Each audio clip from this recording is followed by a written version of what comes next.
Hey everybody, it's Kevin with Digital Kev, and I'm here to talk to you about how to send the best photos and videos from an Android to an iPhone or an iPhone to an Android. So I've been asked this question several times, and I believe the best way to do it is honestly to use Google Photos. But everybody likes to use some kind of text message service, and so let's talk about that for just a minute. iMessages is the gold standard, but it's only from Apple to Apple devices.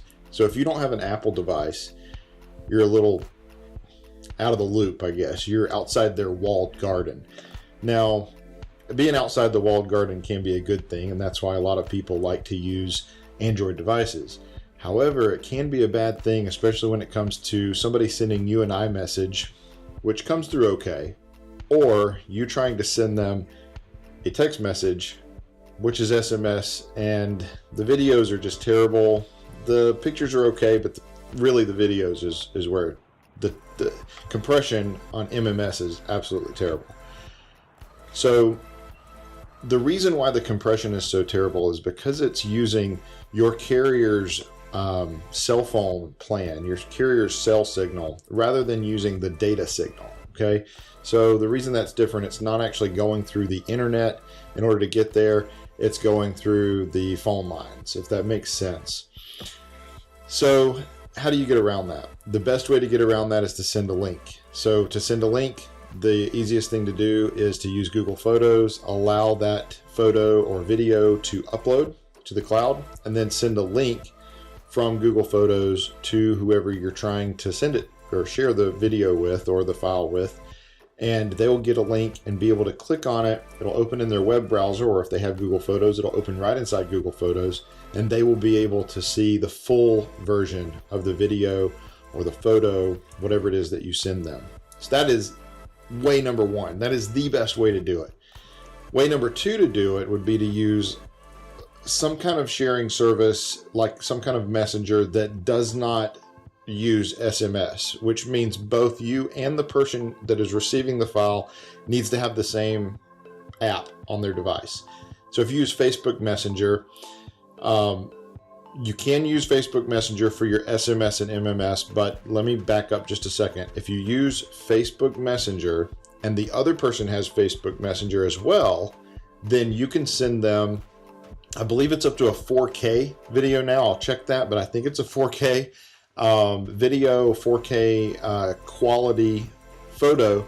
And so they're getting this very high quality image or this very high quality photo, but you're not having to waste a whole lot of time in recompressing or doing anything to this photo. You're just sending it like you would a normal SMS text or an MMS, and you don't notice any difference, but you're just using Facebook Messenger. All right. Now, Facebook Messenger has come a long way since its beginning. So let's talk just a little bit about that. So it does voice messages. It does deleting messages. It does video chat, voice chat, secret messages. It does all that kind of stuff.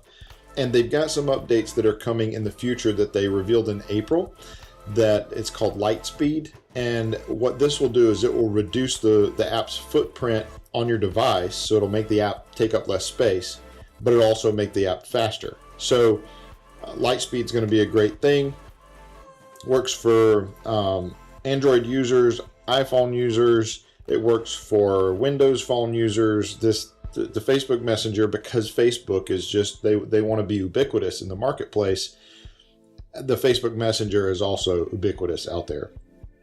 So nearly everyone has Facebook. If they don't, then when you use this on your Android phone, it's going to just send it as a SMS message.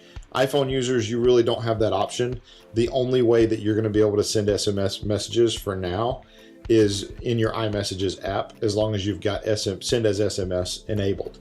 So if you don't have that enabled, then you're only able to send iMessages. But anyway, that's for a whole different discussion. So if you're worried about Facebook with all the data questions that have been said, allegations, I guess, over the last few years. If you're worried about Facebook and Facebook Messenger and having data breaches or anything like that, then of course you'll want to turn off the data sharing. And I'll probably go over stuff like that in a different video, because privacy is a big thing and people need to be aware of what settings they can change and what they can do to protect their privacy, to protect their data, and make sure that Facebook's not using that data, sharing that data, or whatever.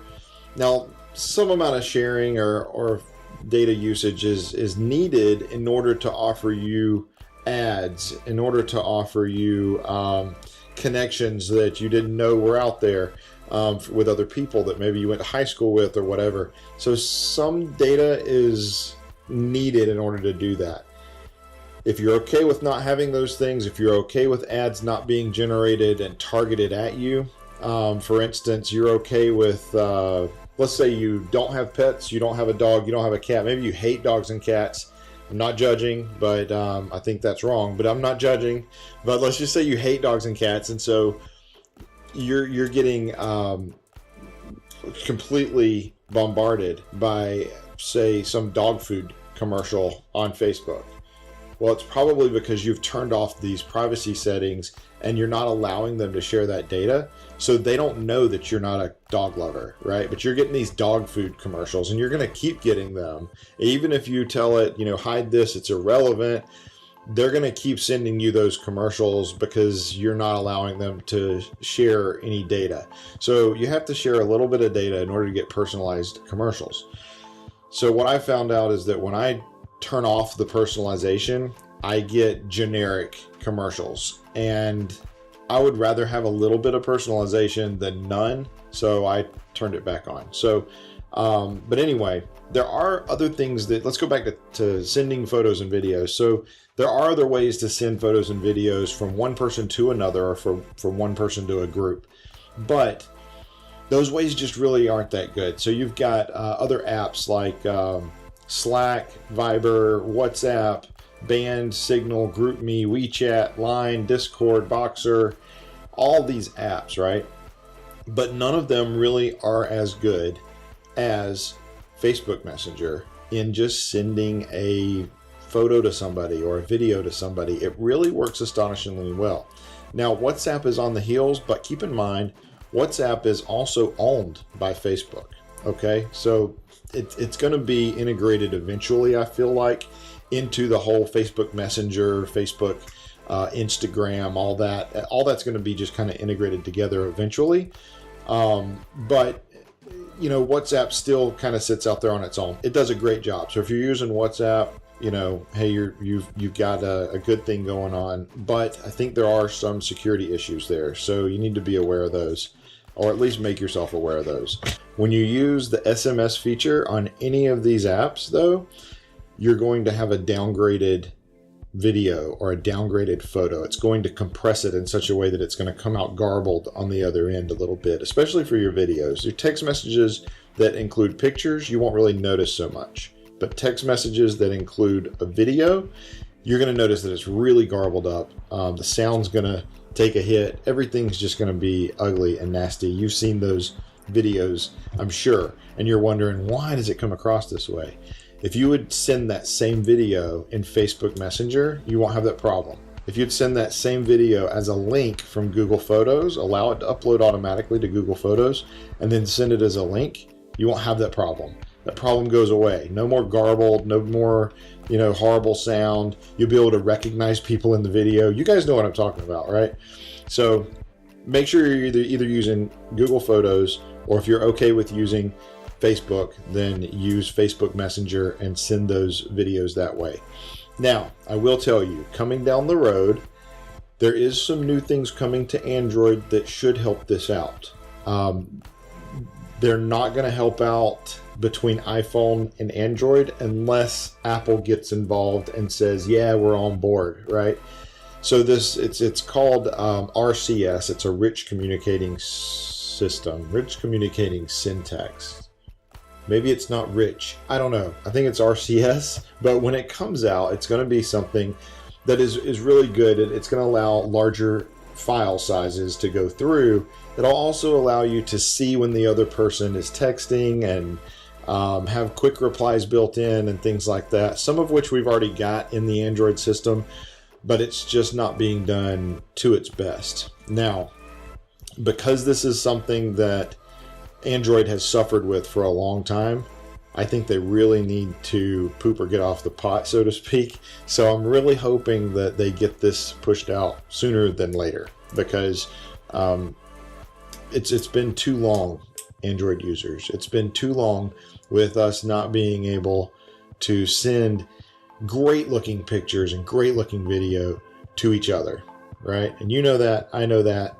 iPhones they've got it down, okay? The iMessage system is phenomenal. You can send a full-size photo or video from one person to another, and the other person that gets it, it looks great. But it's just not that way yet with Google. So hopefully we will get there in the near future. Look for that RCS coming out soon to a phone near you. It'll probably be makers like Samsung and Verizon and AT&T and T-Mobile that do it first, but then it'll trickle down to everybody else, and people like me with a OnePlus on T-Mobile will be able to eventually use that as well. So stay tuned for that. I'll make an announcement when all that is coming out. But in the meantime, make sure you're sharing your photos and videos using Google Photos, Make sure you're sharing your photos and videos using Google Photos, as Google Plus is dead. You can't really use that anymore anyway, so forget I said that. However, share them using Google Photos and Facebook Messenger, and you will be happy. Thanks, and have a great day. We'll see you next time.